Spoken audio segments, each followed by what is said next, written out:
விவசாயிகளின் தண்ணீர் தட்டுப்பாட்டை போக்கும் வகையில் நடவடிக்கை எடுக்கப்படும் என்று வேளாண் மற்றும் உழவர் நலத்துறை அமைச்சர் வினோத் உறுதியளித்துள்ளார்.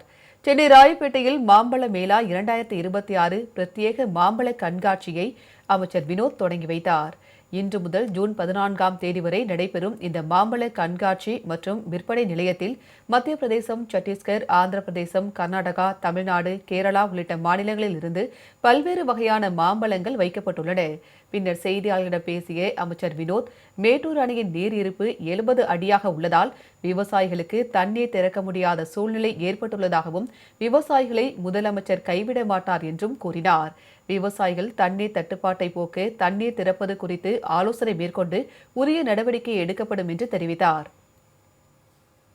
அடுத்த 5 ஆண்டுகளில் 162 மெட்ரிக் டன் என தற்போதுள்ள மாம்பழ ஏற்றுமதியை 1000 மெட்ரிக் டன்களாகவும், பதப்படுத்தப்பட்ட மா பொருட்கள் 75,000 மெட்ரிக் டன்களாகவும், 1,46,250 மெட்ரிக் டனாகவும் மா ஏற்றுமதியை உயர்த்த தமிழக அரசு திட்டமிடப்பட்டுள்ளது.